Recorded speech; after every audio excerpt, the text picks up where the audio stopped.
નમસ્તે દર્શક મિત્રો, આ ગુજ્જુભાઈ ગિરીશ કુમાર તમારી સાથે રોજ હસી ખુશીની વાતો કરે છે, પણ તમને ખબર છે કે હું કઈ રીતે જીવું છું? મારા સંસારની નાવ ભગવાન ભરોસે ચાલે છે અને આ નાવને ડૂબાડનારા પણ અનેક છે. મારું આખું ફેમિલી, મારા દાદા, મારા બાપુજી, સુશીલા ને મારો નપાવટ હિતિયો, આ મારો પાટલી પુત્ર હિતેશ ભલભલાની પાટલી ખેંચી નાખી એમાંનો છે સાહેબ. કેટલી બાધાઓ રાખી ત્યારે હિતિયો માંડ જન્મ્યો, અને જન્મ્યો એટલે મારા દાદાજીએ બાધા રાખી હતી કે ચાલતા ચાલતા અંબાજીના દર્શન કરવા જઈશ, અને પાછા એકલા નહીં, મહિલા મંડળને સાથે લઈને જઈશ. એટલે લગભગ 35 બૈરાઓ સાથે દાદાજી ઉપડ્યા, જાણે અકબર શાહનો રસાલો જોઈ લો. અને અંબાજીથી જાત્રા કરીને પાછા આવ્યા ત્યારે પરપોટો ઓલવાઈ જાય એવા લબડી પડ્યા હતા. એમને કાંઈ ન થાય એ માટે મારે બાધા રાખવી પડી હતી. બોલો પપ્પા, હવે હું 11 માં આવ્યો. એમ? તો તમને નથી ખબર? ના ના, મને તો ખબર જ હોય ને. હા, એટલે મારે હવે ટ્યુશન રાખવાનું છે, તો કોનું રાખીએ? બેટા તું નક્કી કર, તારે કોનું રાખવું છે? પપ્પા, પેલા સત્સંગ સર છે ને એ મસ્ત છે, એમનું જે ટ્યુશન રાખે ને એને પાસ કરી દે છે. બોલો, એટલે એનું જ રાખીએ. ના, એ સત્સંગ સરનું નથી રાખવું. મેં જોયું છે, 1-2 વાર અહીંયા આપણા ઘરે આવ્યો તો, ભણાવવા તો ન આવ્યો, પણ આરામખોર વાતો તારી મમ્મી સાથે વધારે કરતો હતો. તો કોનું રાખીએ? તારી પૌલોમી મિસ સારી છે, એટલે ભણાવવામાં સારી છે, એને જ રાખીએ.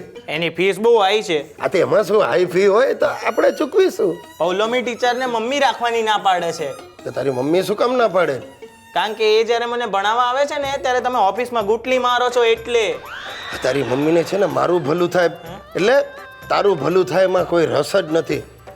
ચાલ વિચારશું કોને રાખવું થાય. ભાઈ જરા જલ્દી વિચારજો, નહીં તો મારે વિચારવું પડશે. એટલે આજે તું શું વિચારવાનો? એટલે એમ કે મારા કારણે તમારે અને મમ્મીને જો ઝઘડા થતા હોય તો હું ભણવાનું માંડી વાળું. ભણવાનું માંડી નીકળ નાલાયક તું.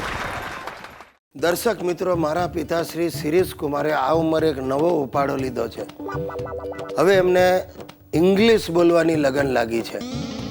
આખો દિવસ ઇંગ્લિશમાં ફેંકા ફેંક કરે છે, અને એમાં ખાસ કરીને સોસાયટીની બહેનો સાથે. આ ગઈકાલે સાવિત્રીબેનને કહેતા હતા, સાવિત્રી, નાવ આઈ એમ અમેરિકા ગોઈંગ ઇન ટૂંક સમય ફોર પરમેનન્ટ સેટલમેન્ટ. ભગવાન જાણે શેનું સેટલમેન્ટ કરવું છે. અમેરિકાનું આવી બનવાનું છે. Girish, today I am upvasing.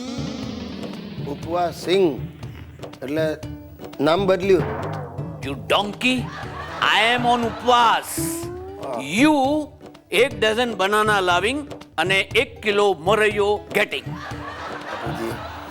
આ તમે મગન મથુર જેવું ઇંગ્લિશ બોલવાનું બંધ કરો, સીધે સાધું ગુજરાતી બોલો તો બધાને સમજ પડે. No. English is must all over the world. I am bowling, જેને સમજવું એ સમજે. બાપુજી, તમારે અંગ્રેજી જો બોલવું જોઈએ ને તો ઇંગ્લિશ સ્પીકિંગના ક્લાસ જોઈન કરો, થોડું વ્યવસ્થિત ઇંગ્લિશ આવડશે. I know little, but you see, 2-4 દિવસમાં I am સડેડાટ ઇંગ્લિશ બોલીશ, understand? આવું ભરડ છે તો સડેડાટ ઇંગ્લિશ જ આવડશે. Girish, somewhere I am watching. If there is a man, you can go Malve. એટલે મન હોય તો માળવે જવાય. અરે ભાઈ, આ પ્રકારનું મન હોય ને તો માળવે નહીં, માછડે જવાય. આ તમને ખબર છે, લોકો તમારી પાછળ મસ્કરી કરે છે. I have no mind.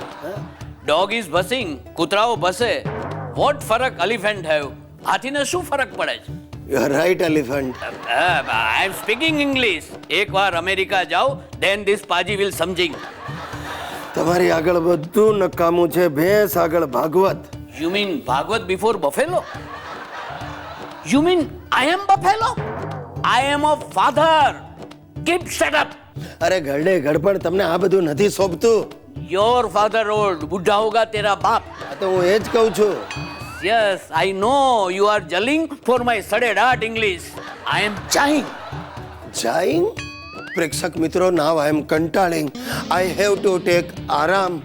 If I hear this English, I go ગાંડા. My મગજ is farting. એની જાતને મને પણ બાપુજીનો ચેપ લાગ્યો.